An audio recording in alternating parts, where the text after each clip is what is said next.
फिर से नसीबा तू मेरा। सकीना अब नहीं आएगी। क्यों? जो कुछ उसने मुझे बताया है उसके बाद मैं उसका वजूद भी इस घर में बर्दाश्त नहीं कर सकता। ये और बात है कि मैं वो भी जानता हूं जो उसने मुझे नहीं बताया। क्या बात है? लिख फिर से नसीबा तू मेरा। लिख फिर से नसीबा तू मेरा। आतिर भाई तो बहुत दावे किया करते थे कि वो तुमसे बहुत मोहब्बत करते हैं। अब वो ऐसा क्यों कर रहे हैं? कोई ना कोई वजह तो जरूर है जिसका पता लगाना होगा। जब तक वो खुद नहीं बताएंगे मुझे कैसे पता चलेगा कि क्या बात है? ये तो ठीक है, जहाँ प्यार होता है वहाँ उम्मीदें बढ़ जाती हैं, लेकिन तंजीला इंसान के रवैये बड़ा मैटर करते हैं। मुझे लगता है ना ये सारे के सारे मर्द एक जैसे होते हैं। जब तक शादी नहीं होती ना तो लड़कियों के आगे पीछे घूमते रहते हैं, और जब शादी हो जाती है तो फिर नखरे दिखाना शुरू कर देते हैं। खैर, मैं उस्मान से बात करती हूँ, वो आतिर भाई से बात करेंगे, आखिर पता तो चले कि वो चाहते क्या हैं। तुम परेशान मत हो, सब ठीक हो जाएगा।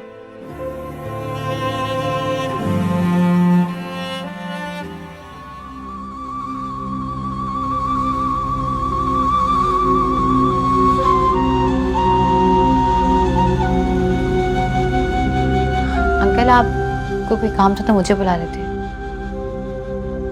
मेरा ही यहाँ आना मुनासिब था। इस जेवर को पहचानती हो?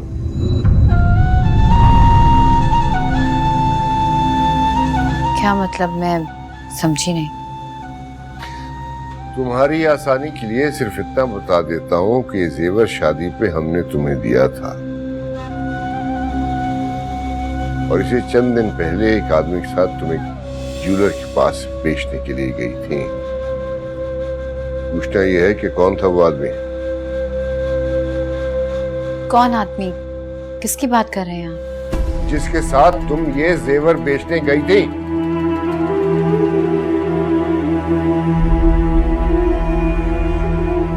मैं किसी को नहीं जानती, और ये जेवर किसी और का भी हो सकता है। देखो नौरीन, मैंने तुमसे कहा था कि मैं ससुर और बहू के बीच लिहाज खत्म नहीं करना चाहता, लिहाजा मुझसे झूठ मत बोलो। अफसोस तो इस बात का है कि मुझे किसी ने बताया नहीं है। मैंने अपनी आंखों से देखा है तुम्हें उस आदमी के साथ।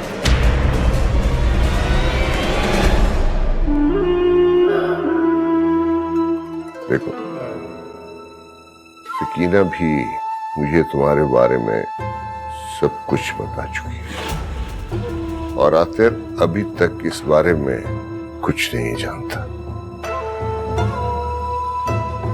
मैं तुम्हारी सारी गलतियां, सब खताएं भूल के एक बार फिर तुम्हें माफ करने को तैयार हूं, अगर तुम खुद को और अपने चाल चलन को दुरुस्त कर लो तो।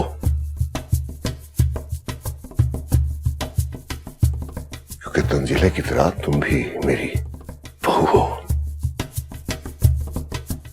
और मैं नहीं चाहता कि तुम्हारे साथ जिंदगी में कुछ ऐसा हो जिसमें कल को तुम्हें भी पछतावा हो, और इंसानियत के नाते से हमें भी।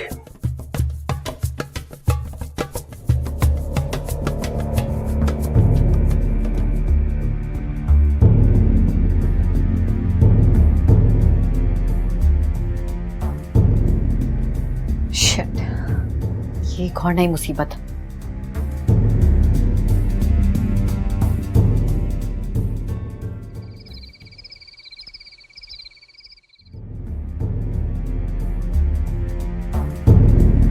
अजीब मुसीबत है, अजाब बन गई है मेरी जिंदगी। एक तरफ ये तन्नू, उसकी परेशानी खत्म नहीं हुई, और अब ये अंकल की परेशानी, सब चीजों ने मुझे मुश्किल में डाल दिया है। इस सकीना की बच्ची मेरे हाथ लग जाए, जान से मार डालूं उसे। पहले पता होता इतनी कच्ची निकलेगी तो उसे कभी शामिल ही ना करती। इस सारे मामले में खामखा इस आनिया के चक्कर में आकर मुसीबत गले डाल ली मैंने। अम्मी और नानी भी यहाँ नहीं है, ऊपर से नंबर ही बंद है। करूं क्या? सकीना वाली बात तो फिर भी संभाल ली जाएगी, लेकिन अगर अंकल ने आतिर को या आंटी को रोहेल के बारे में बता दिया तो सारी मेहनत पर पानी पड़ जाएगा। एक आंटी ही तो है जिनका इस घर में मुझे सहारा है। कहीं इस बात पर उन्होंने मुझसे मुंह फेर लिया, और अगर ऐसा हुआ तो आतिर को तो बहाना मिल जाएगा मुझे छोड़ने का, और वो तन्नू मेरे सामने और तनकर खड़ी हो जाएगी। नहीं, कुछ ना कुछ तो करना पड़ेगा।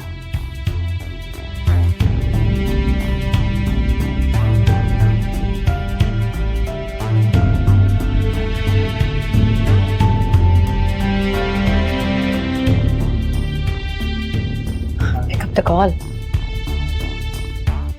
हेलो, मुझे आपसे मिलना है।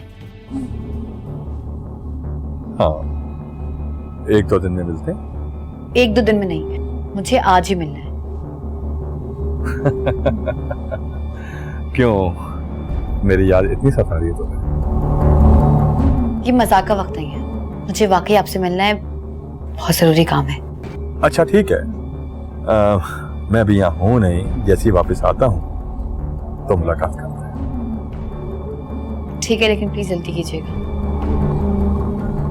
टेक केयर, अल्लाह हाफिज। खुदा हाफिज।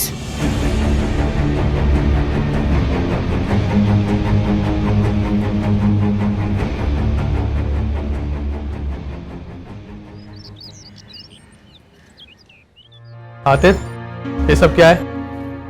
क्या? यही जो तुम कर रहे हो अपने साथ और तंजीला भाभी के साथ। क्या कर दिया मैंने? अब ये भी मुझे बताना पड़ेगा कि तुमने क्या किया। तुम ना तो तंजीला भाभी से बात कर रहे हो, ना उन्हें टाइम दे रहे हो। अच्छा, तुम्हें पता तुम्हारे इस रवैये से वो कितनी परेशान है और कितनी तकलीफ हो रही है उन्हें। किरण ने मुझे सब कुछ बता दिया। क्या मुझे तो तुम पे अफसोस हो रहा है? आंटी ने इतना बड़ा इल्जाम भाभी पर लगा दिया और तुम चुपचाप खड़े देखते रहे, कुछ भी ना बोले। अरे गुस्सा तो तंजीला भाभी को तुमसे होना चाहिए था। नहीं यार, तंजीला के बारे में ऐसा तो मैं कभी सोच ही नहीं सकता।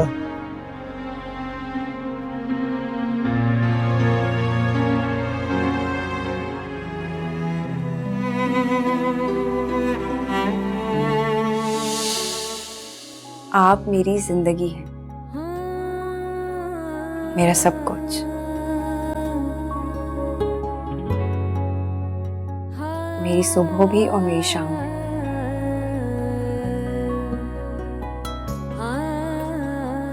आपके बिना तो अब मैं जिंदगी का तसव्वुर भी नहीं कर सकती। आतिफ, इतनी मोहब्बत, इतना प्यार दिया है आपने मुझे, फिर ऐसा क्या हो गया?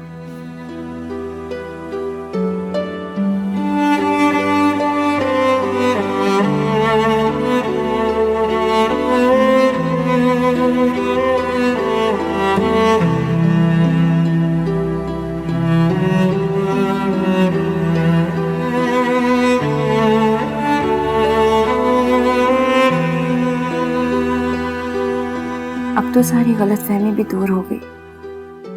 फिर ऐसी क्या बात है आपके दिल में जो आपने मुझसे बात करना ही छोड़ दिया? मुझसे आपकी बेरुखी बर्दाश्त नहीं होती।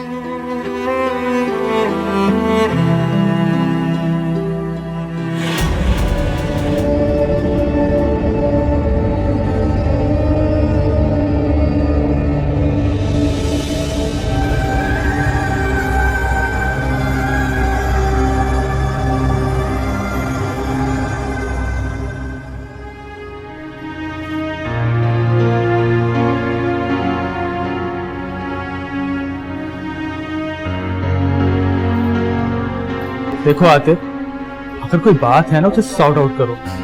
अब मुझे बताओ, शायद मैं तुम्हारी कोई हेल्प कर सकूं। कोई बात नहीं, इस ऑफिस की टेंशन। आतिर, तुम्हारी आंखें साफ कह रही हैं कि कोई बात है।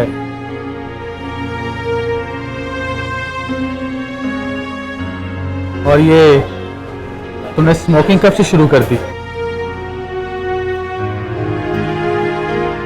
आतिर यार, कुछ तो बताओ, क्या बात है? आखिर नाराज क्यों तुम उनसे?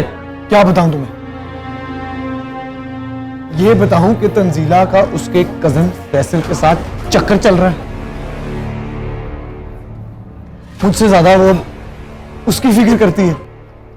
ये बताओ, या ये बताओ कि अगर मैं तंजीला की जिंदगी में ना आता तो आज उनकी शादी हो चुकी होती। तुम तंजीला भाभी पर शक कर रहे हो? तुम पागल तो नहीं होगे? कैसी बातें कर रहे हो तुम? हाँ, पागल हो गया मैं, पागल हो गया मैं।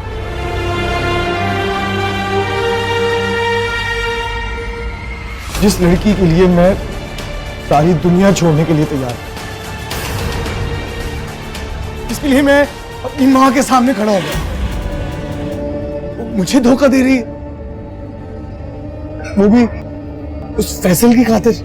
बस कर दो आतिर, तुम तंजीला भाभी के बारे में ऐसा सोच भी कैसे सकते हो? नहीं सोच सकता, इसीलिए तो आज तक बर्दाश्त कर रहा हूं। मतलब?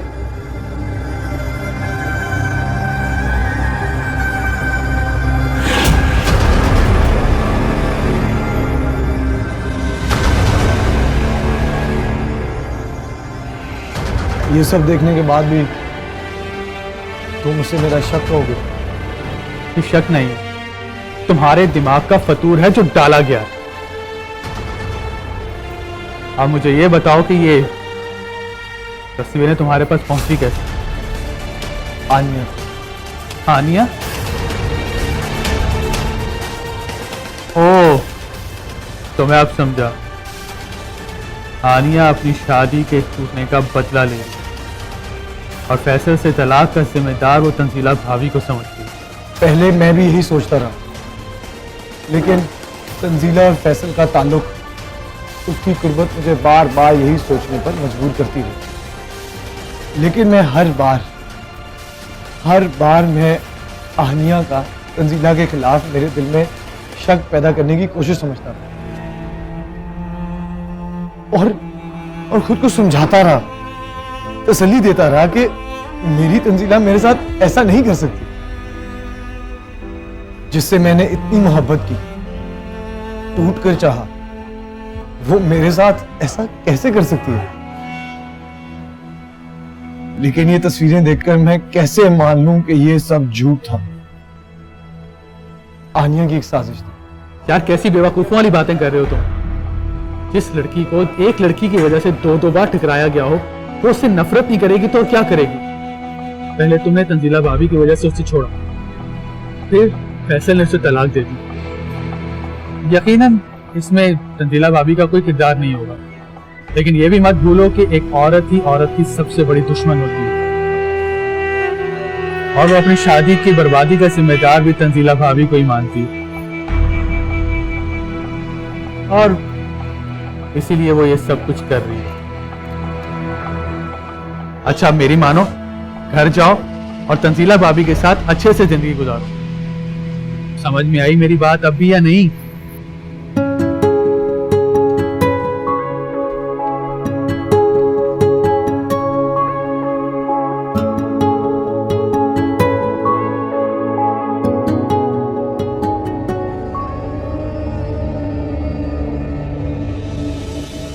रफीक, खैरियत है? आप क्या सोच रहे हैं?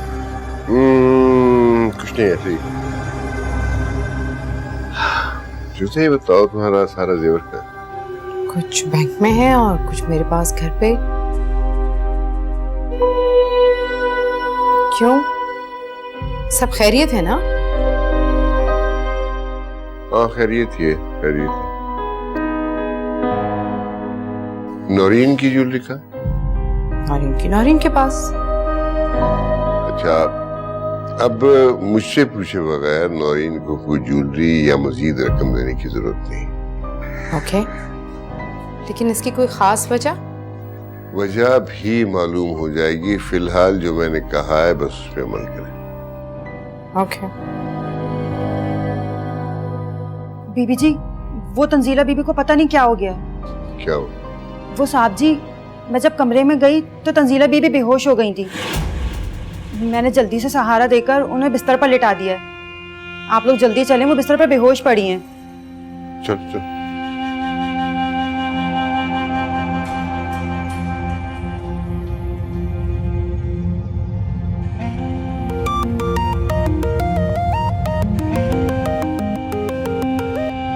हेलो? क्या? लेकिन कैसे? अच्छा ठीक है, आप डॉक्टर को बुलाएं, मैं बस पहुंच रहा हूं।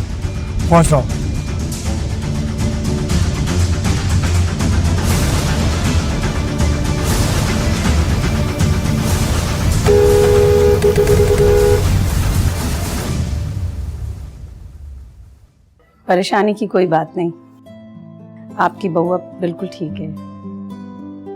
बल्कि मुबारक हो आपको, आपके घर नया मेहमान आने वाला है। आपकी बहू मां बनने वाली है।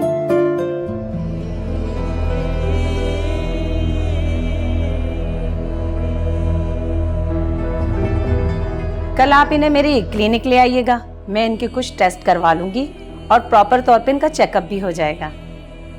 ठीक है, अब मैं चलती हूँ। जी, थैंक यू वेरी मच।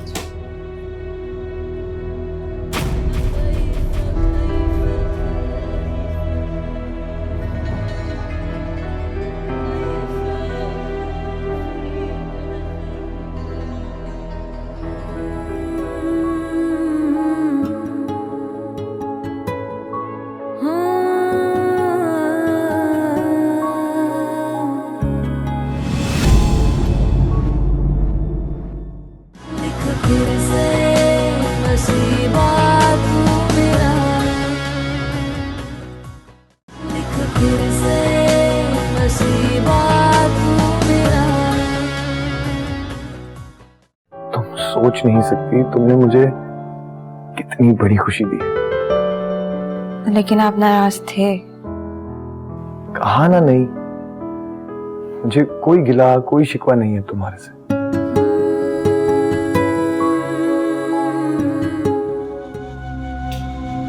ये नाश्ता किसके लिए लेके जा रही हो? वो जी तंजीला बीबी के लिए। किस खुशी में? आपको नहीं पता? क्या नहीं पता, बताओगी कुछ? वो जी तंजीला बीबी मां बनने वाली है।